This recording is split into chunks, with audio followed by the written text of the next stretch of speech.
ബിസ്മില്ലാഹിർറഹ്മാനിർറഹീം. നമ്മൾ ഇന്ന് സൂറത്ത് പുതിയത് തുടങ്ങുകയാണ്. നമ്മൾ ഉദ്ദേശിക്കുന്നത് സൂറത്ത് ഹുജുറാത്താണ്. സൂറത്ത് ഹുജുറാത്ത് വിശുദ്ധ ഖുർആനിലെ 49-ാമത്തെ അധ്യായമാണ്. മദീനയിൽ അവതരിച്ചതാണ് ഈ സൂറത്ത്.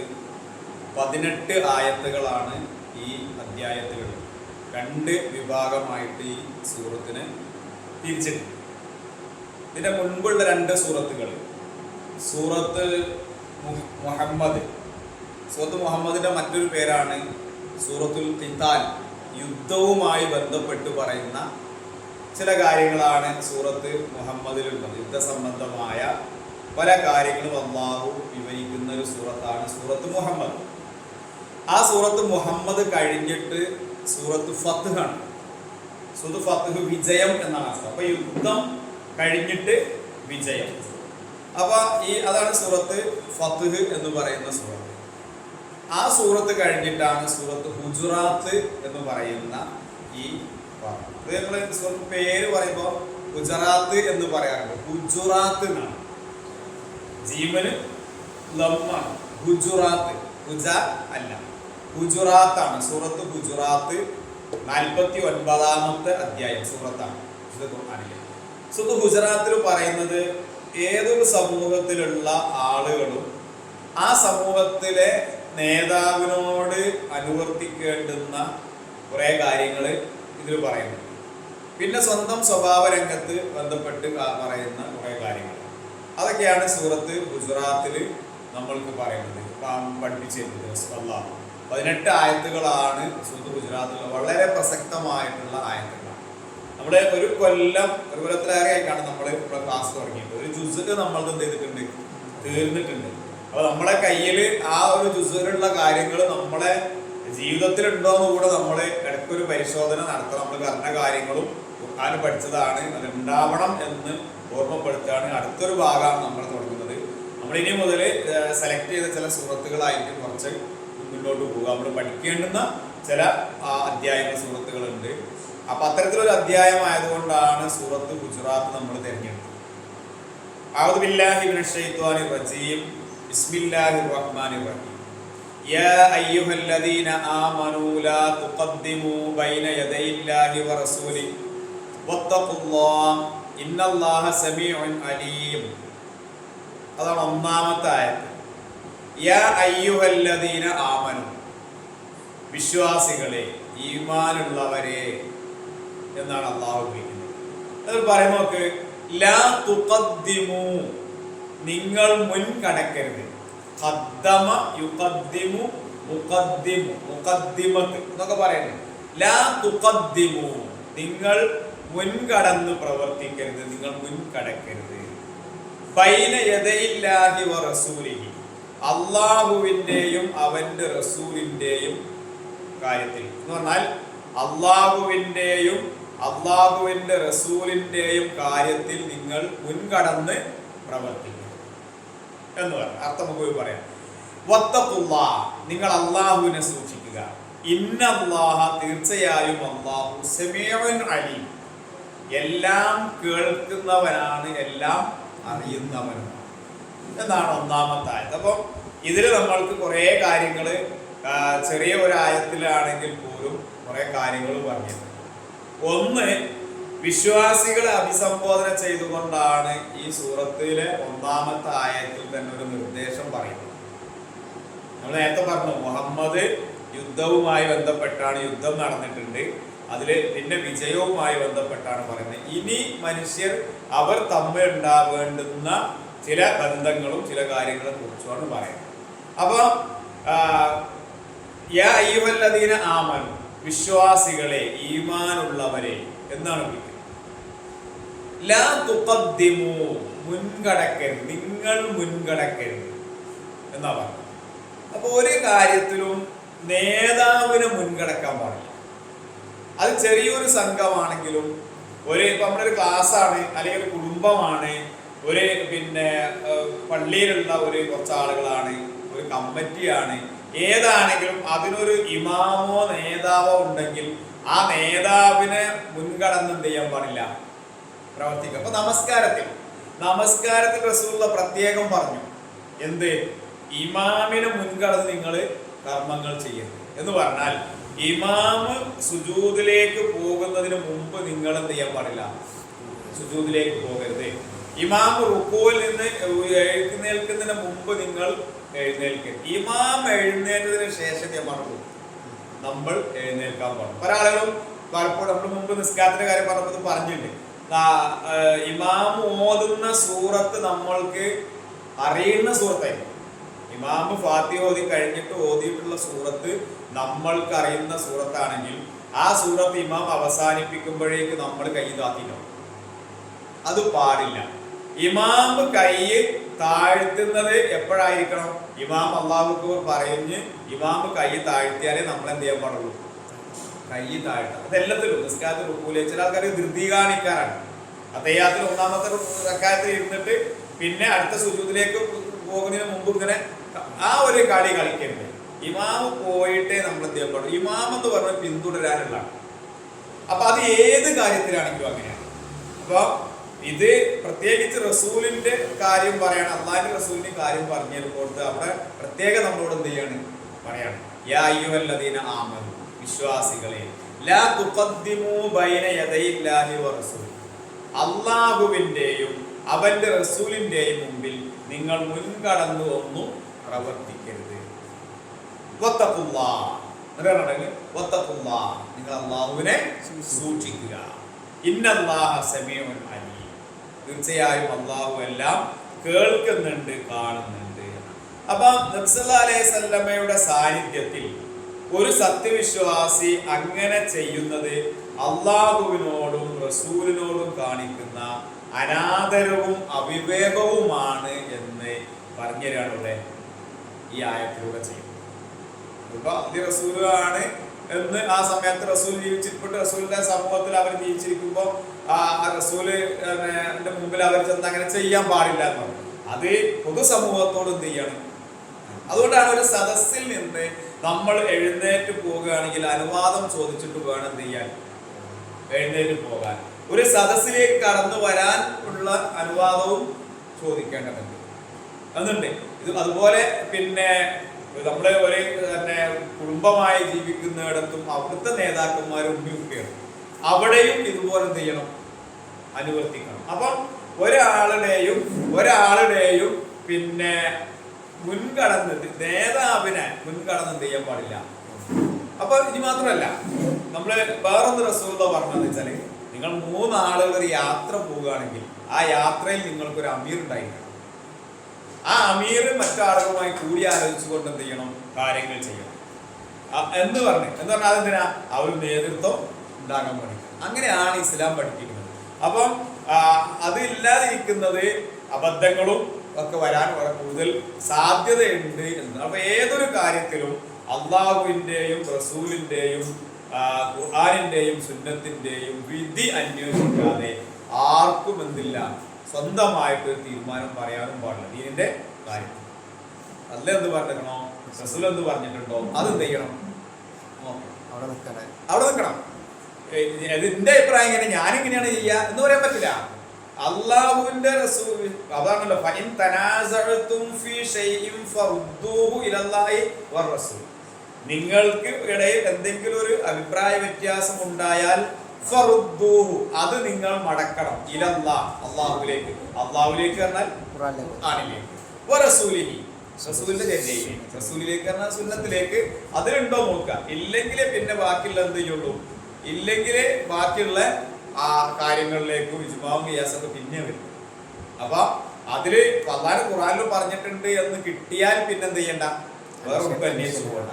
അതിലില്ല, ഭാഗികമായിട്ടുള്ളൂ അല്ലെങ്കിൽ സൂചനകളുള്ളൂ എന്നുണ്ടെങ്കിൽ റസൂലിന്റെ ചര്യകളിൽ എന്ത് ചെയ്യേണ്ടി വരും, നോക്കേണ്ടി വരും. അതും കഴിഞ്ഞിട്ടൊന്നും ഇല്ലെങ്കിലാണ് ഇജ്മാഉം ഖിയാസും ഒക്കെ. ഇജ്മാ ഒക്കെ പറയുന്നത് ഒരു ലോകത്തുള്ള ആ കാര്യത്തിൽ ലോകത്തുള്ള എല്ലാ പണ്ഡിതന്മാരും ആ കാലഘട്ടത്തിൽ ജീവിച്ച എല്ലാ പണ്ഡിതന്മാരും എന്ത് ചെയ്യണം, ഏകോപിച്ച് അഭിപ്രായം പറയും. അതാണ്. പിന്നെ ഖിയാസ് എന്ന ഇജ്തിഹാദാണ്. ഇജ്മായിൽ തന്നെ വല്ലാതല്ല. എന്നിട്ട് പിന്നെ ബാക്കിയുള്ളത് ഇജ്തിഹാദ് ചെയ്തിട്ട് ഖുർആനിനോടും ഹദീസിനോടും ഇജ്മാനോടും ഒക്കെ യോജിപ്പിക്കാൻ പറ്റുന്നുണ്ടെങ്കിൽ മാത്രമേ. അപ്പൊ അതൊക്കെ എത്തുമ്പോൾ എന്ത് ചെയ്യും, കുറെ അങ്ങെത്തിപ്പോകും. അപ്പൊ മിക്കവാറും എല്ലാ കാര്യങ്ങളും ഏകദേശം ഇജ്മാ എത്തുമ്പോൾ എന്ത് ചെയ്യും, കിട്ടും. ഖുർആനിലും സുന്നത്തും തന്നെ കിട്ടേണ്ടതാണ്. അപ്പൊ ഞാൻ പറഞ്ഞില്ലേ അതായിരിക്കണം. അപ്പം അതിന് മുൻപ് റസൂലിന്റെയോ റസൂലിന്റെ പിന്നെ ഖുർആനിന്റെയോ റസൂലിന്റെയോ മുമ്പിലേക്ക്, അള്ളാഹിന്റെ റസൂലിന്റെ മുമ്പിലേക്ക് അവര് പറയുന്ന അപ്പുറം ചെയ്യാൻ പാടില്ല. അപ്പൊ യമനിലേക്ക് പിന്നെ മുആദ് ഇബ്നു ജബൽ റളിയല്ലാഹു അൻഹുവിനെ അള്ളാഹുവിന്റെ റസൂല് ഗവർണറായി നിശ്ചയിച്ച് അദ്ദേഹത്തെ പറഞ്ഞയച്ചു. അപ്പൊ അദ്ദേഹത്തോട് നബി സല്ലല്ലാഹു അലൈഹി വസല്ലമ ചോദിക്കുകയാണ്, അവിടെ ചെന്നു നീയൊരു ലായാലൊക്കെ പറഞ്ഞു കൊടുക്കുന്ന കാര്യങ്ങളൊക്കെ പറഞ്ഞിട്ടുണ്ട്. അവർ നിന്നോടൊരു കാര്യത്തിൽ വിധി ചോദിച്ചാൽ, ഒരു കാര്യത്തിൽ ഫത്വ ചോദിച്ചാൽ എന്തായിരിക്കും, എങ്ങനെയായിരിക്കും നീ അതിനെന്ത് ചെയ്യാം, വിധി പറയുക എന്ന് ചോദിച്ചു. അപ്പൊ ഇദ്ദേഹം പറഞ്ഞു, ഞാൻ ഖുർആനിലുണ്ടോ എന്നെന്ത് ചെയ്യും, നോക്കും, എന്നിട്ട് ഞാൻ അത് പറഞ്ഞു. അപ്പൊ റസൂൽ അതിൽ കണ്ടില്ലെങ്കിലോ അപ്പൊ അദ്ദേഹം പറഞ്ഞു, അല്ലാഹുവിന്റെ റസൂലിന്റെ ചര്യയിൽ സുന്നത്തിൽ ഞാൻ അത് അന്വേഷിക്കും, അതിലും കിട്ടിയിട്ടില്ലെങ്കിലോ. അപ്പൊ അദ്ദേഹം പറഞ്ഞു, ഞാനത് എൻ്റെ അഭിപ്രായം ഞാൻ ആരാഞ്ഞെടുക്കും. ഈ രണ്ടും വെച്ചിട്ട് അതിലുള്ള സൂചനകളൊക്കെ വെച്ച് ഞാൻ എൻ്റെ അഭിപ്രായം ആരാഞ്ഞ് അന്ന് എടുക്കും എന്ന് പറഞ്ഞു. അദ്ദേഹത്തിന്റെ നെഞ്ചിൽ ഇങ്ങനെ തട്ടിക്കൊണ്ട് റസൂലുള്ള പറഞ്ഞു, എന്താ അറിയോ, നീ എന്ത് ചെയ്തിട്ടുണ്ട്, നിന്റെ കാര്യത്തിൽ അള്ളാഹു തൃപ്തിപ്പെട്ടിരിക്കും. അപ്പൊ അള്ളാഹ് റസൂലിന്റെയും അള്ളാഹിന്റെയും കാര്യമാണ്.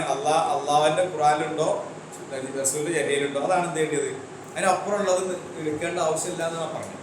അപ്പൊ അതുപോലെയാണ് ഈ എന്ത് കാര്യമാണെങ്കിലും. അതാണ് ഇവിടെ പറഞ്ഞത്, ലാ തുഖദ്ദിമൂ ബൈന യദയില്ലാഹി വറസൂലിഹി. നമ്മൾ ആളുകൾ സാധാരണ പറയലുണ്ട്, ഇത് റസൂൽ അങ്ങനെയൊക്കെ പറയും, പക്ഷെ ഞാൻ എന്ത് ചെയ്യും, ഇങ്ങനെയൊക്കെ പോകുള്ളൂ എന്ന് പറഞ്ഞ് അങ്ങനെ പല കാര്യങ്ങളും നമ്മൾ എന്തുണ്ട് ചെയ്യുന്നതുണ്ട്. അത് പാടില്ല, റസൂൽ ഇങ്ങനെയാണ് പറഞ്ഞത് എന്ന് നമ്മൾ മനസ്സിലാക്കുക. അപ്പൊ പ്രത്യേകിച്ച് സത്യവിശ്വാസികളെ നബി സല്ലല്ലാഹു അലൈഹി വസല്ലമയോട് എത്രമാത്രം ആദരവോടും ബഹുമാനത്തോടും മര്യാദയോടുകൂടി പെരുമാറണം എന്നാണ് ഈ ആയത്തിന്റെ തുടക്കത്തിൽ പറഞ്ഞത്. ഇത് രണ്ടാമത്തെ ആയത്തും അത് തന്നെയാ പറഞ്ഞത്, അതിന്റെ ബാക്കി ഭാഗമാണ്. അതിന്റെ മറ്റൊരു പിന്നെ അതിന്റെ ഒരു വ്യക്തമായിട്ട് പറയുന്ന കാര്യങ്ങൾ പറഞ്ഞില്ല. അതെന്താ പറഞ്ഞത്, നിങ്ങള് യാ അയ്യുഹല്ലദീന ആമനൂ, വിശ്വാസികളെ കൊണ്ട് വിളിച്ചു, ലാ തർഫഉ അസ്വാതകും ഫൗഖ സൗത്തിൻ നബി വലാ തജ്ഹറു ലഹു ബിൽ ഖൗലി കജഹരി ബഅദികും ലിബഅദ് അൻ തഹ്ബത അഅമാലുകും വഅൻതും ലാ തശ്ഉറൂൻ. യാ അയ്യുഹല്ലദീന ആമനൂ, വിശ്വാസികളെ ലാ തർഫഉ റഫഅ ഉയർത്തി, യർഫഉ ഉയർത്തുന്നു, ലാ തർഫഉ നിങ്ങൾ ഉയർത്തരുത്, തർഫഉ നിങ്ങൾ ഉയർത്തുക, ലാ തർഫഉ നിങ്ങൾ ഉയർത്തരുത്, അസ്വാതക്കും നിങ്ങളുടെ ശബ്ദം, സൗത്ത് ശബ്ദം, അസ്വാത്ത് ശബ്ദങ്ങൾ, അസ്വാതക്കും നിങ്ങളുടെ ശബ്ദങ്ങളെ നിങ്ങൾ ഉയർത്തരുത്, ഫൗക മുകളിൽ, സൗത്തിൻ നബി നബിയുടെ ശബ്ദത്തിന് മുകളിലായി. അപ്പൊ നബിയുടെ ശബ്ദത്തെക്കാൾ ഉച്ചത്തിൽ നിങ്ങൾ എന്ത് ചെയ്യരുത്, സംസാരിക്കരുത്. വിശ്വാസികളെ, നിങ്ങൾ നബിയുടെ ശബ്ദത്തെക്കാൾ ഉച്ചത്തിൽ സംസാരിക്കരുത് എന്ന് പറഞ്ഞു. അപ്പൊ ഒരു നിർദ്ദേശമായി എന്ന് പറഞ്ഞാൽ, ഇത് നമ്മൾ പറഞ്ഞാൽ നബി അവിടെ കഴിഞ്ഞു, നബിയുടെ കാലം കഴിഞ്ഞാൽ നബിന്റെ ഉച്ചത്തിൽ സംസാരിക്കുക എന്ന് പറയാൻ നടക്കൂല. അപ്പൊ ആരാണോ നേതാവ് ആ നേതാവിന്റെ ശബ്ദത്തെക്കാൾ ഉച്ചത്തിൽ എന്ത് ചെയ്യാൻ പാടില്ല, സംസാരിക്കുക. ഒരു സദസ്സിൽ ഒരു അമീറോ അല്ലെങ്കിൽ ഒരു ഇമാമോ അല്ലെങ്കിൽ ആ യോഗം നിയന്ത്രിക്കുന്ന ഒരാളോ ആരാവട്ടെ അവരുണ്ടെങ്കിൽ അവരെ ശബ്ദത്തെക്കാൾ ഉച്ചത്തിൽ എന്ത് ചെയ്യാൻ പാടില്ല, സംസാരിക്കരുത് എന്ന് ഇസ്ലാമിക മര്യാദയാണ്. പക്ഷെ നടക്കാറുണ്ടോ എന്നുള്ളത് വിഷയമാണ്. അപ്പൊ അത് വീട്ടിലാണെങ്കിൽ മാതാപിതാക്കളുടെ ശബ്ദത്തെക്കാൾ മക്കൾ ശബ്ദമുയർത്തി അവരോട് എന്ത് ചെയ്യാൻ പാടില്ല, സംസാരിക്കരുത്. വീട്ടിലെ നേതാക്കന്മാരാണ് ആര്, മാതാപിതാക്കൾ. അവരെ ശബ്ദത്തെക്കാൾ മക്കൾ ആരോട് സംസാരിക്കരുത്, മാതാപിതാക്കളോട് ഉച്ചത്തിൽ സംസാരിക്കരുത്. ഇവിടെ റസൂലിന്റെ കാര്യം പറഞ്ഞു. റസൂല് നിങ്ങളെ കൂട്ടത്തിൽ ജീവിച്ചിരിക്കുന്നുണ്ട് എങ്കിൽ ആ റസൂലിനോട്, ആ റസൂലിന്റെ ശബ്ദത്തിന് മീതെ നിങ്ങളുടെ ശബ്ദം ഉയരാൻ പാടില്ല. ലാ തർഫഉ അസ്വാതകും ഫൗഖ സൗത്തിൻ നബി വലാ തജ്ഹറൂ ലഹു നിങ്ങൾ ഉച്ചത്തിലാക്കുകയും ചെയ്യരുത്. ആദ്യ ശബ്ദം ഉയർത്തിയെന്ന് പറഞ്ഞേ, എന്നിട്ട് പറയണേ വലാ തജ്ഹറൂ ലഹു നിങ്ങൾ ഉച്ചത്തിലാക്കുക. അതിന്റെ രീതി പറഞ്ഞിട്ടാണ് ലഹു അദ്ദേഹത്തോട് ബിൽ ഖൗലി സംസാരത്തിൽ വാക്കിൽ കജഹരി ബഅദികും ലിബഅദ് നിങ്ങൾ പരസ്പരം ഉച്ചത്തിൽ സംസാരിക്കുന്നത് പോലെ. അങ്ങനെ കജഹരി ബഅദികും ലിബഅദ് നിങ്ങൾ പരസ്പരം ഉച്ചത്തിൽ സംസാരിക്കുന്നത് പോലെ എന്ത് ചെയ്യാൻ പാടില്ല? ആ റസൂലിന്റെ അടുക്കൽ നിങ്ങൾ ശബ്ദമുയർത്തി സംസാരിക്കരുത് എന്നും പറഞ്ഞു. എന്നിട്ട് എന്നാൽ അങ്ങനെ ചെയ്താൽ എന്താണ് കൂടി പറഞ്ഞിട്ട് വിശദീകരിച്ചുതരാം.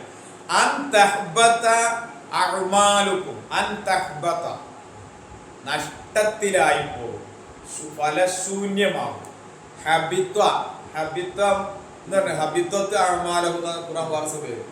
ഉപയോഗിച്ച് മറുപടി അറിയോ?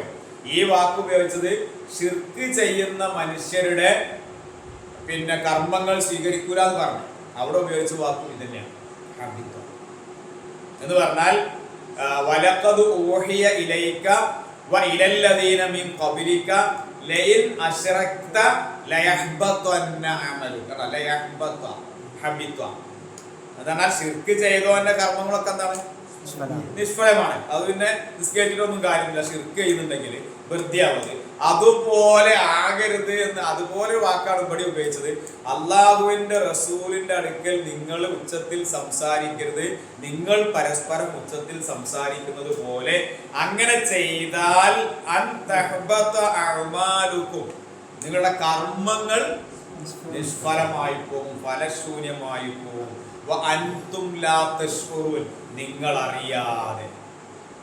നിങ്ങളറിയാതെ നിങ്ങളുടെ കർമ്മങ്ങൾ എന്ത് ചെയ്യും? നിഷ്ഫലമായി പോകും.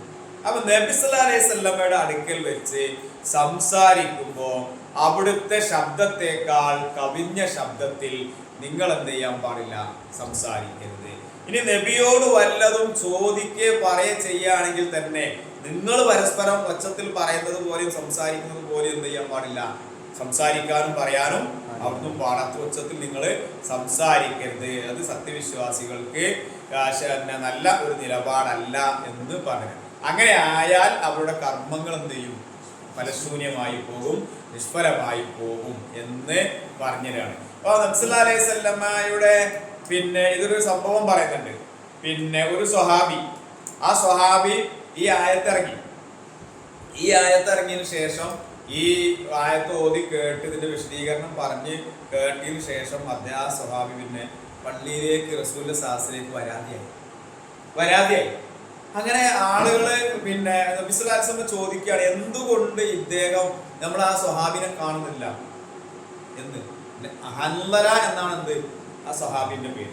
അദ്ദേഹത്തെ കാണുന്നില്ലല്ലോ എന്ന് പറഞ്ഞപ്പോ നബി സല്ലല്ലാഹു അലൈഹി വസല്ലമിന്റെ സ്വഹാബിമാര് അദ്ദേഹത്തെ അന്വേഷിച്ചു പോയി. സുഹൃത്തുക്കള് അപ്പൊ വീട്ടിലുണ്ട്, നിസ്കാരത്തിന്റെ സമയത്ത് നിസ്കാരിച്ചാണ് അവിടെ ഇരിക്കുന്നത്, പ്രാർത്ഥിക്കുന്നുണ്ട്, കരഞ്ഞുകൊണ്ടിരിക്കുകയാണ്.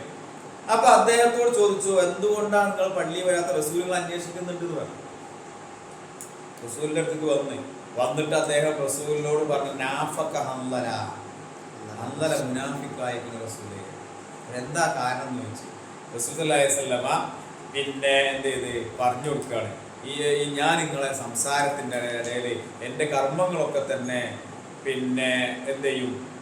നഷ്ടപ്പെട്ടു പോകുക. ഞങ്ങൾ ഉച്ചത്തിൽ പലരും ചോദിക്കാറുണ്ട്, അങ്ങനെ ചോദിച്ചിരുന്ന ആളായിരുന്നു. അതുകൊണ്ട് എന്തുണ്ട്, എൻ്റെ കർമ്മങ്ങൾ ഫലശൂന്യമായി പോകുമോ എന്ന് പേടിച്ചിട്ടാണ് ഞാൻ എന്ത് ചെയ്യാത്തത്. എൻ്റെ ശബ്ദം പൊതുവെ എന്താണ്, കുറച്ച് ഉച്ചത്തിലാണ് എന്ന് പറഞ്ഞു. അപ്പൊ ആ ഒരു സംഭവം ചരിത്രത്തിൽ നമുക്ക് കാണാൻ പറ്റും. അപ്പൊ അത് നബി സല്ലല്ലാഹു അലൈഹി വസല്ലം അദ്ദേഹത്തോട് പറഞ്ഞിട്ട് പ്രശ്നമില്ല, നിങ്ങൾ ജീവിക്കുന്നത് നന്മയിലാണ്, നിങ്ങൾ മരിക്കുന്നത് എന്തിലായിരിക്കും? നന്മയിലായിരിക്കും. അതുകൊണ്ട് അങ്ങനെ നിങ്ങൾ ബേജാറാണ്. ഇതിങ്ങനെ സംസാരിക്കുന്ന ചില കാര്യങ്ങള് സദസ്സിലും മറ്റൊക്കെ ഉണ്ടാകുന്ന സമയത്ത് ചെയ്യുന്ന രീതികളെ കുറിച്ച്, അല്ലാതെ അറിയാതെ വരുന്ന ഒരു സംഗതിയിൽ പറഞ്ഞതല്ല എന്ന് പറഞ്ഞ് സമാധാനിപ്പിക്കുകയാണ്. അപ്പം ഇത് നബി സല്ലല്ലാഹു അലൈഹി വസല്ലമയോട് ആ സമൂഹത്തിലെ ആളുകൾ സ്വീകരിക്കേണ്ടുന്ന ഒരു നിലപാടിനെ പറ്റി പറഞ്ഞാണ് അവരോട് സംസാരിക്കുന്നത്. നമ്മളും നിലപാട് സ്വീകരിക്കേണ്ടത് ഇങ്ങനെയാണ്. അപ്പോൾ ഒരു പിന്നെ വീട്ടിലാണെങ്കിലും ഒരു മീറ്റിങ്ങിലാണെങ്കിലും അല്ലെങ്കിലും ഒക്കെ നമ്മൾ എന്ത് ചെയ്യണം, ഒന്ന് ഇമാമിനെ മുൻകടക്കാൻ പാടില്ല, മറ്റൊന്ന് നമ്മൾ എന്ത് ചെയ്യരുത്, പിന്നെ ശബ്ദം അവരെക്കാൾ ഉച്ചത്തിൽ നമ്മൾ സംസാരിക്കാൻ പാടില്ല എന്ന് പറഞ്ഞിട്ടുണ്ട്. അപ്പോൾ അങ്ങനെ ആയാൽ നിങ്ങളുടെ പിന്നെ എന്തുണ്ടാകും, കർമ്മങ്ങൾ നഷ്ടപ്പെട്ടു പോകും എന്നാണ് അത്. സൂറത്ത് അഹ്സാബിൽ ഇത്തരം കാര്യങ്ങളിൽ സദസ്സിലുണ്ടാകുന്ന സന്ദർഭങ്ങളിൽ ഉണ്ടാകുന്ന മര്യാദകളെ കുറിച്ച് പറഞ്ഞു. അതുകൊണ്ടാണ് നബി സല്ലല്ലാഹു അലൈഹി വസല്ലമ സദസ്സ് പിരിയുന്ന സമയത്ത് ഒരു പ്രാർത്ഥന പഠിപ്പിച്ചു. അതെന്തിനാ? അപ്പൊ നമ്മൾ പഠിച്ചതാ പ്രാർത്ഥന.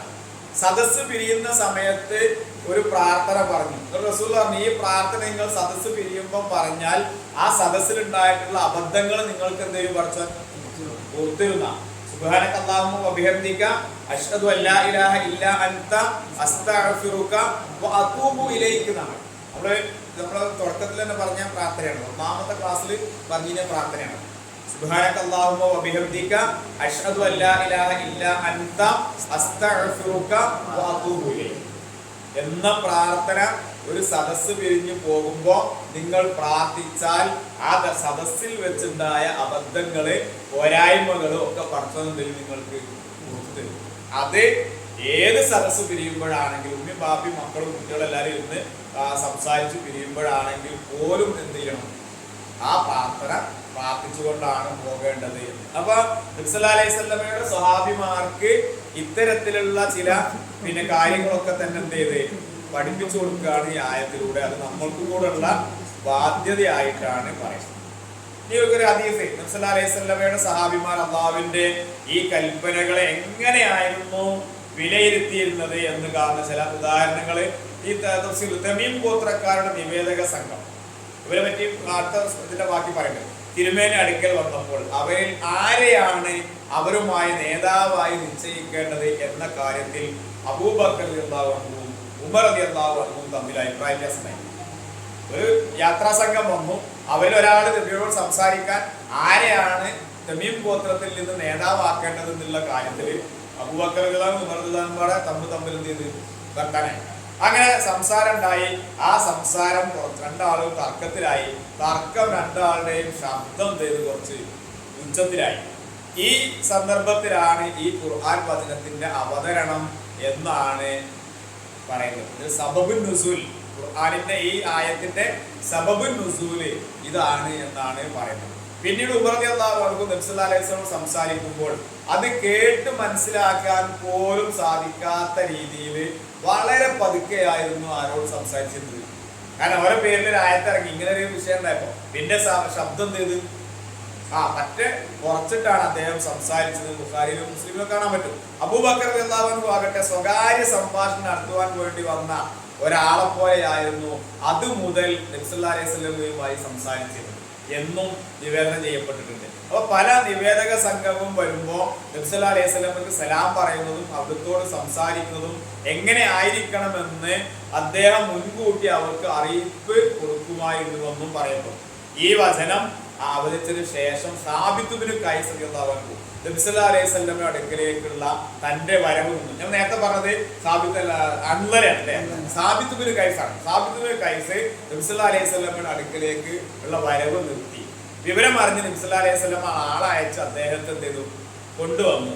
അപ്പൊ വിഷമത്തിൽ മുഴുകിക്കൊണ്ടിരുന്ന അദ്ദേഹം പറഞ്ഞു, വളരെ ഉച്ചത്തിൽ സംസാരിക്കുന്ന ഒരാളാണ് ഞാൻ, അതുകൊണ്ട് തന്നെ നിങ്ങളുടെ ശബ്ദത്തേക്കാൾ, തിരുമേനിയുടെ ശബ്ദത്തേക്കാൾ എൻ്റെ ശബ്ദം ഉച്ചത്തിലായി പോകാറുണ്ട്.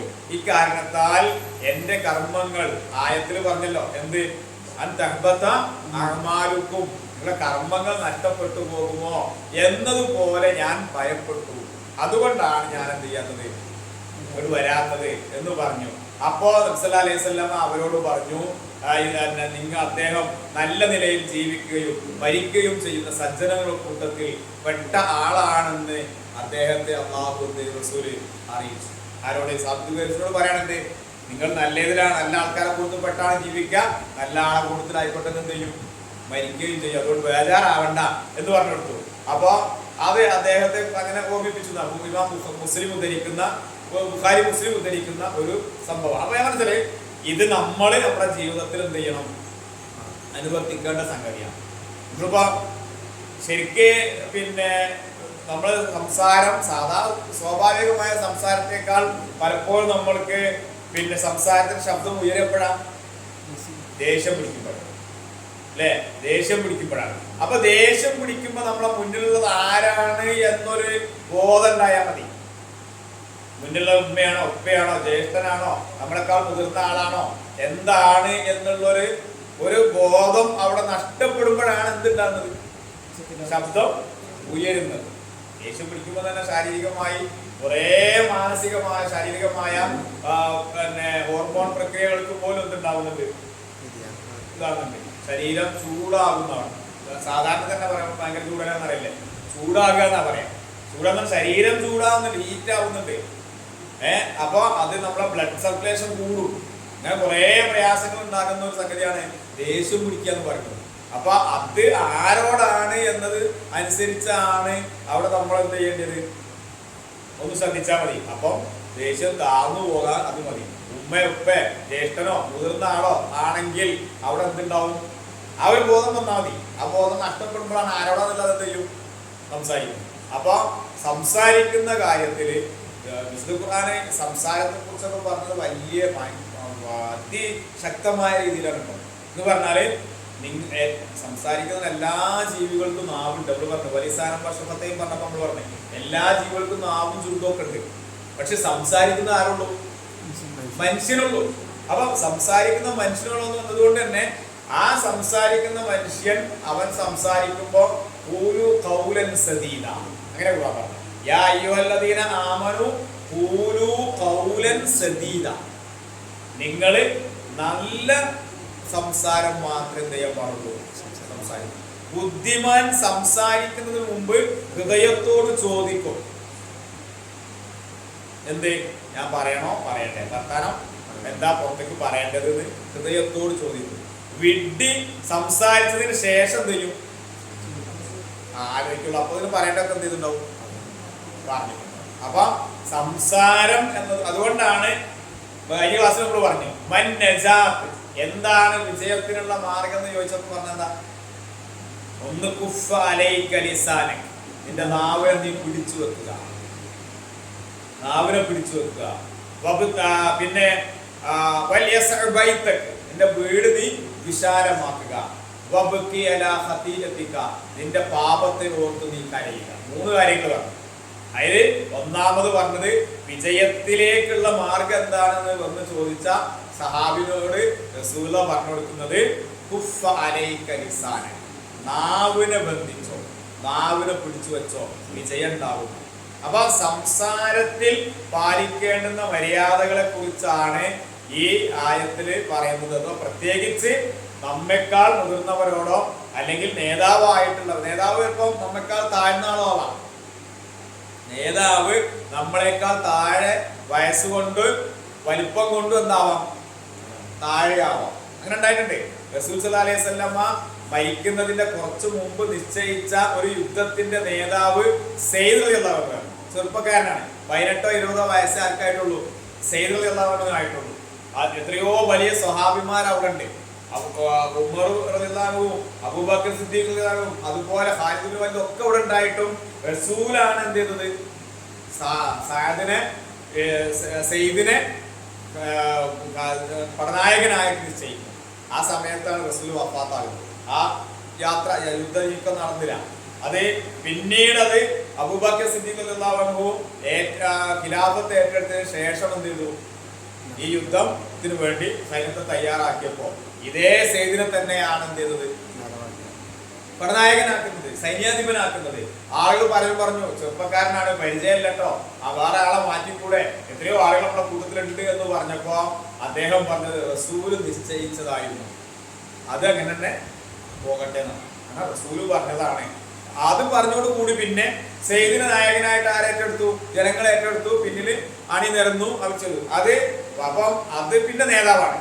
പിന്നെ അവര് അപ്പുറത്തേക്ക് എന്തില്ല, പോകുന്ന പിന്നെ രീതിയില്ല. അപ്പൊ അത് വലുപ്പം കൊണ്ടോ വയസ്സുകൊണ്ടൊന്നല്ല, അങ്ങനെ തീരുമാനിക്കപ്പെട്ട അവരെന്താണ് അങ്ങനെ ആയിരിക്കുന്നു. അപ്പൊ അതാണ് അവിടെ പറഞ്ഞത്. അപ്പൊ ആരും ആരെ മുൻകടന്ന് പ്രവർത്തിക്കരുത്. മാത്രമല്ല അവരുടെ ശബ്ദത്തേക്കാൾ, നേതാവിന്റെ ശബ്ദത്തേക്കാൾ എന്ത് ചെയ്യാൻ പാടില്ല, ഉച്ചത്തിൽ നിങ്ങൾ സംസാരിക്കുകയും ചെയ്യരുത് എന്ന് പറഞ്ഞുതരികയാണ് അവിടെ ചെയ്തിട്ടുള്ളത്. അതേപോലെ തന്നെ അതിന്റെ അർത്ഥമായത് വേണ്ടി ഇന്നല്ലദീന യഗുദ്ദൂന അസ്വാതഹും ഇൻദ റസൂലില്ലാഹ് ഉലൈകല്ലദീന ഇംതഹനല്ലാഹു ഖുലൂബഹും ലിത്തഖ്വ ലഹും മഗ്ഫിറത്തുൻ വഅജ്റുൻ അളീം. ഇന്നല്ലദീന യഗുദ്ദൂന അസ്വാതഹും ഇൻദ റസൂലില്ലാഹ്. ഇന്നല്ലദീന തീർച്ചയായും, നിശ്ചയമായും യാതൊരുവർ യഗുദ്ദൂന വല്ല യഗുദ്ദു വല്ല വല്ലൽ ബസർ അല്ലാഹ് ഉപയോഗിച്ച യഗുദ്ദൂന ഉപയോഗിച്ച സൂറത്ത് ആയത്ത് പറഞ്ഞിട്ട് യാ അയ്യുഹല്ലദീന ആമനു, വിശ്വാസികളെ എന്ന് വിളിച്ചിട്ട് പറഞ്ഞു, മുഅ്മിനുകളെ മുഅ്മിനാത്തുകളെ വിളിച്ചു പറഞ്ഞു.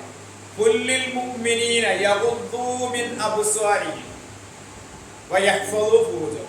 കുല്ലിൽ മുഅ്മിനാത്തി യഗ്ളുദ്ന മിൻ അബ്സാരിഹിന്ന വയഹ്ഫദ്ന ഫുറൂജഹുന്ന. നമ്മൾ പഠിക്കാനുള്ള വരുന്ന സൂറത്ത് പെട്ടാണ്, നമ്മുടെ സൂറത്ത് നൂറിലുള്ളതാണ്. കുല്ലിൽ മുഅ്മിനീന യഗ്ളു, എന്താ, താഴ്ത്തുക. യഗ്ളു മിൻ അബ്സാരിഹിം, ഇവിടെ പറഞ്ഞ എന്താ, ഇന്നല്ലദീന യഗ്ളൂന, താഴ്ത്തുന്നവർ, കുറക്കുന്നവർ. എന്ത്, അസ്വാതഹും, അവരുടെ ശബ്ദത്തെ, ശബ്ദങ്ങളെ, അവരുടെ ശബ്ദങ്ങളെ കുറക്കുന്നവർ. എവിടെ, ഇൻദ റസൂലില്ലാഹ്, അല്ലാഹുവിന്റെ റസൂലിന്റെ അടുക്കൽ. അല്ലാഹുവിന്റെ റസൂലിന്റെ അടുക്കൽ വെച്ച് തങ്ങളുടെ ശബ്ദം താഴ്ത്തുന്നവർ, കുറക്കുന്നവർ. ആരോ, അവര് ഉലൈകല്ലദീന, അവര് ആ ആളുകൾ, അത്തരക്കാർ. ഇംതഹനല്ലാഹു ഖുലൂബഹും ലിത്തഖ്വ. ഇംതഹന, ഇംതിഹാൻ എന്ന് പറഞ്ഞാൽ എന്താ, ഇംതിഹാൻ സനവിയ, ഇംതിഹാനുൽ അവലിയ, പരീക്ഷ അല്ലേ, പരീക്ഷയ്ക്ക് പറയും ഇംതിഹാൻ. ഇംതഹന, പരീക്ഷണം ചെയ്തിരിക്കുന്നു, പരീക്ഷിച്ചിരിക്കുന്നു. ആരെ, ഇംതഹനല്ലാഹ്, അല്ലാഹു പരീക്ഷണം ചെയ്ത് പരീക്ഷിച്ചിട്ടുള്ള ആളുകളാണ് എന്ന് പറഞ്ഞാൽ പരിശീലിപ്പിച്ചിട്ടുള്ള ആളുകളാണ്. ഖുലൂബഹും, അവരുടെ ഹൃദയങ്ങളിൽ, അവരുടെ ഹൃദയങ്ങളിൽ. എന്ത്, ലിത്തഖ്വ, തഖ്വ കൊണ്ട്, ലി കൊണ്ട്, ലിത്തഖ്വ, തഖ്വ കൊണ്ട് പരീക്ഷണം ചെയ്യപ്പെട്ടിട്ടുള്ള, പരിശീലിപ്പിച്ചിട്ടുള്ളവരെത്രേ അവർ. ലഹും, അവർക്കുണ്ട്, ലഹും, അവർക്കുണ്ട്, മഗ്ഫിറത്തുൻ, പാപമോചനമുണ്ട്, വഅജ്റുൻ, പ്രതിഫലവുമുണ്ട്, അളീം, വമ്പിച്ച പ്രതിഫലമുണ്ട്. അപ്പൊ ഇന്നല്ലദീന യഗ്ളൂന മിൻ അബ്സാരി ഇന്നല്ലദീന യഗ്ളൂന അസ്വാതഹും ഇൻദ റസൂലില്ലാഹ്, അല്ലാഹുവിന്റെ റസൂലിന്റെ അടുക്കൽ തങ്ങളുടെ ശബ്ദം താഴ്ത്തുന്നവരാരോ, ശബ്ദം കുറക്കുന്നവരാരോ, ഉലൈകല്ലദീന ഇംതഹനല്ലാഹു ഖുലൂബഹും ലിത്തഖ്വ, അവരുടെ ഹൃദയങ്ങളെ ഭക്തി കൊണ്ട് അല്ലാഹു പരിശീലിപ്പിച്ചിട്ടുണ്ട്, അല്ലാഹു പരീക്ഷിച്ചിട്ടുള്ളവരത്രേ അവർ. മാത്രമല്ല, ലഹും, അവർക്കുണ്ട്, മഗ്ഫിറത്തുൻ, പാപമോചനമുണ്ട്, വഅജ്റുൻ അളീം, സ്വർഗ്ഗാണ് അജ്റുൻ പറഞ്ഞാൽ. ഇവിടെ പാപമോചനം പറഞ്ഞാൽ പിന്നെ പറയുന്നത് സ്വർഗത്തെ കുറിച്ചായിരിക്കും ഖുർആനിൽ. നമ്മള് മുമ്പ് പറഞ്ഞ തന്നെയാണ്, പാപമോചനം പറഞ്ഞതിന് ശേഷമായിരിക്കും എന്ത് പറയാം, സ്വർഗത്തെ കുറിച്ച് പറയാം. അപ്പൊ അത് സ്വർഗം തന്നെ പറയില്ല. ഈ അജ്റുൻ എന്ന് പറഞ്ഞാൽ എന്താണ്, സ്വർഗമാണ്. കുറെ സ്ഥലങ്ങളില് പാപമോചനത്തിന് ശേഷമായിരിക്കും സ്വർഗം പറയാം. കാരണം എന്താ വെച്ചാൽ പാപമോചനം കിട്ടിയാലേ സ്വർഗം കിട്ടുള്ളൂ. പാപമോചനം ഇല്ലാത്ത മനുഷ്യന്മാർക്ക് കിട്ടില്ല, സ്വർഗം കിട്ടില്ല. അതേ ഖുർആനിലെ നെസ്സാണ്. ഖുർആനില് ഇഷ്ടംപോലെ സ്ഥലങ്ങളിൽ പറഞ്ഞിട്ടുള്ളതും അങ്ങനെയാണ്. സൂറത്ത് യാസീനിൽ നമ്മുടെ ആയത്തോളുണ്ട്, ഇന്നമാ തുൻദിറു മനിത്തബഅ ദിക്റ വഖശിയ റഹ്മാന ബിൽ ഗൈബ് ഫബശ്ശിറുഹു ബിമഗ്ഫിറതി വഅജ്രിൻ കരീം. അല്ലേ, ഇന്നമാ തുൻദിറു മനിത്തബഅ ദിക്റ വഖശിയ റഹ്മാൻ, പരമകാരുണികനായുള്ളവനെ ഭയപ്പെടുകയും അള്ളാഹുവിന്റെ ദിക്ർ അനുസരിച്ച് ജീവിച്ചു പോകുന്ന ആളുകൾക്ക് സ്വർഗ്ഗം എന്നല്ല പറഞ്ഞത്. അവർക്ക് സന്തോഷ വാർത്ത അറിയിക്കുക, പാപമോചനം കൊണ്ട്, മാന്യമായ പ്രതിഫലം. അത് സ്വർഗ്ഗമാണ്. മാന്യമായ പ്രതിഫലം സ്വർഗ്ഗം. സ്വർഗത്തിന് മുമ്പാണ് പാപമോചനം. പാപമോചനം അല്ലെങ്കിൽ എന്ത് കിട്ടൂല? സ്വർഗം കിട്ടൂല. ഇന്നല്ലദീന യഖ്ശൗന റബ്ബഹും ബിൽ ഗൈബി ലഹും മഗ്ഫിറത്തും വഅജ്റുൻ കബീർ. സൂറത്തുൽ മുൽക്ക് തബാറക്. അല്ലാഹുവിനെ അദൃശ്യമായ നിലയിൽ ഭയപ്പെട്ട ആളുകൾക്ക് പാപമോചനമുണ്ട്. പിന്നെ പറഞ്ഞെന്താ? അജ്റുൻ കബീർ, വമ്പിച്ച പ്രതിഫലമുണ്ട്. അപ്പൊ വമ്പിച്ച പ്രതിഫലം എന്ന് പറഞ്ഞാൽ സ്വർഗ്ഗാണ്. സ്വർഗത്തിന് മുമ്പ് എന്ത് വേണം? പാപമോചനം. പാപമോചനം കിട്ടാൻ ഞാൻ എന്ത് കിട്ടൂല? സ്വർഗം കിട്ടൂല. അപ്പൊ പാപമോചനമാണ് നമ്മളെ എപ്പോഴും ചോദിച്ചുകൊണ്ടിരിക്കുന്നത്. ആ പാപമോചനം ചോദിക്കുമ്പോ എന്ത് തോന്നാനും തുടർച്ചയായിട്ട് കിട്ടണം? സ്വർഗം. അപ്പൊ പാപമോചനം ഇല്ലെങ്കിൽ ഇനി ഖുർആൻ ഓർത്ത് ആലോചിച്ച് നോക്കണ്ടി. ഖുർആനില് അധിക സ്ഥലങ്ങളിലും പറഞ്ഞിട്ടുണ്ടാകുക എന്തായിരിക്കും? പാപമോചനത്തിന് ശേഷം സ്വർഗം. സ്വർഗത്തെ പ്രത്യക്ഷത്തിൽ പറഞ്ഞു കേട്ടോ. സൂറത്ത് സൊഫിലൊരായത്തുണ്ട്. ഉപരായത്ത് എന്താണ്? നിങ്ങൾക്കൊരു കച്ചവടത്തെ കുറിച്ച് പറഞ്ഞിട്ട് ഇങ്ങനെയൊക്കെ പറഞ്ഞു വന്നിട്ട് ഖുർആന് അവിടെ പറയുന്നുണ്ട്. അതിന്റെ ആ കച്ചവടത്തിലെ ലാഭങ്ങൾ പറയുന്നു, വിഭവങ്ങൾ പറഞ്ഞു. പിന്നെ ആ കച്ചവടം ചെയ്താൽ കിട്ടുന്ന ലാഭം എന്താണെന്ന് ചോദിച്ചാൽ യഗ്ഫിർ ലക്കും ദുനൂബക്കും, പാപങ്ങൾ അല്ലാഹു എന്ത് ചെയ്യും? പുറത്ത്. വയുദ്ഖിലുക്കും ജന്നാത്തിൻ തജ്രി മിൻ തഹതിൽ അൻഹാർ, താഴ്ഭാഗത്തു കൂടി അരുവികൾ ഒഴുകുന്ന സ്വർഗത്തിൽ പ്രവേശിക്കും. പ്രത്യക്ഷത്തില് സ്വർഗം തന്നെ പറഞ്ഞു. പാപമോചനം ശേഷമാണ്. അവിടെ വിശ്വസിക്കുക, അള്ളാഹുവിന്റെ റസൂലിന്റെ എല്ലാം അള്ളാഹു വിശ്വസിക്കുക, സമ്പത്ത് കൊണ്ടും ശരീരം കൊണ്ടും ത്യാഗം ചെയ്യുക.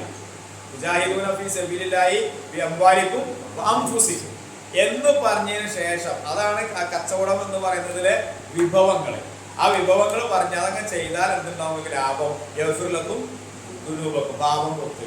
വയുദ്ഖിലുക്കും ജന്നാത്തിൻ തജ്രി മിൻ തഹതിൽ അൻഹാർ, താഴ്ഭാഗത്തു. അപ്പൊ ഞാൻ പറഞ്ഞത് വെച്ചാൽ പാപമോചനം കിട്ടിയാലേ എന്ത് കിട്ടൂ?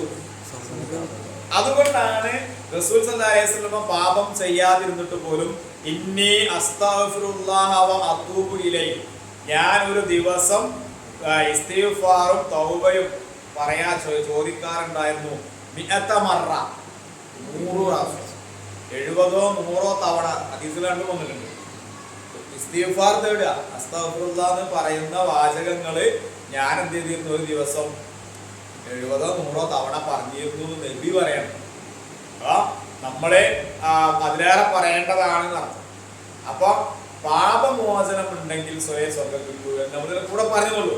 അപ്പൊ അള്ളാഹുവിന്റെ റസൂലിന്റെ അടുക്കൽ ശബ്ദം താഴ്ത്തുന്ന ആളുകൾക്ക് അവരുടെ ഹൃദയങ്ങളെ തത്വ കൊണ്ട് അള്ളാഹു ചെയ്തിട്ടുണ്ട്, പരീക്ഷിച്ചിട്ടുണ്ട്, പരീക്ഷണം ചെയ്തിട്ടുണ്ട്.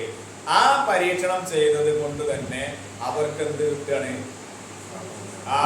അവിടെ പരീക്ഷണം എന്നോ പരിശീലനം എന്നോ എന്ത് ചെയ്യാൻ നമുക്ക് പറയാം. ലഹും മഗ്ഫിറത്തും വഅജ്റുൻ അളീം, വമ്പിച്ച പ്രതിഫലമുണ്ട്. അതോടൊപ്പം തന്നെ അവർക്ക് പാപമോചനവും ഉണ്ട് എന്ന് പറഞ്ഞു കൊടുക്കുക. അപ്പം പിന്നെ ഇവിടെ തഖ്വ എന്ന വാക്കിന് നമ്മള് സൂക്ഷിക്കുക എന്നൊക്കെ പറഞ്ഞിട്ടുള്ളത്, അത് ഭാഷാർത്ഥം നമുക്ക് ആ തഖ്വ കൊണ്ട് അവരെ ഹൃദയത്തെ ചെയ്തിട്ടുണ്ടല്ലോ, അലങ്കരിച്ചിട്ടുണ്ട് എന്നാണ് പറഞ്ഞിട്ടുള്ളത്. അപ്പൊ കുറ്റകരമായ എല്ലാ സംഗതികളിൽ നിന്നും ആ ഹൃദയത്തെ ചെയ്യും രക്ഷപ്പെടും. അള്ളാന്റെ വിധിവിലക്ക് പരമാവധി അവരെന്ത് ചെയ്യും? അനുസരിക്കും എന്നൊക്കെ ആ ഹൃദയത്തിന് അള്ളാഹ് കൊടുക്കുന്ന ഒരു സംരക്ഷണം കൂടിയാണ് ആ പറഞ്ഞത്. അതുകൊണ്ടാണ് അത്തഖ്വ ഹാവുന എന്ന് പറഞ്ഞത്. തഖ്വ എന്ന് പറഞ്ഞത് പുറത്ത് കാണുന്ന ഭാവങ്ങളിലല്ല, വസ്ത്രങ്ങളിലല്ല. അതുകൊണ്ടാണ് അള്ളാഹ് പറഞ്ഞെന്താ?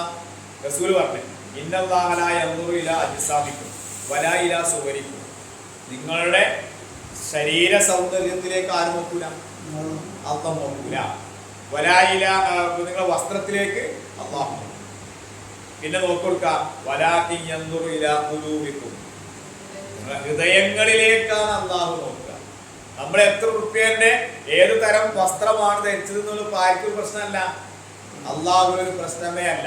അത് താഴ്ന്ന വസ്ത്രമാണോ വലിയ വില കൂടിയ വസ്ത്രമാണോ എന്നത് അള്ളാഹുവിനും പ്രശ്നമല്ല. കാരണം അതിനേക്കാൾ പൈസ ഉള്ള ആളാണ് ആര്? പടച്ചോൻ. നമ്മളെ എത്രമാത്രം ഭംഗി ഉണ്ട് എന്നും നമ്മൾ എത്രമാത്രം കൃത്രിമമായി ഭംഗി ഉണ്ടാക്കുന്നു എന്നതും അള്ളാഹുവിന് എന്തല്ല?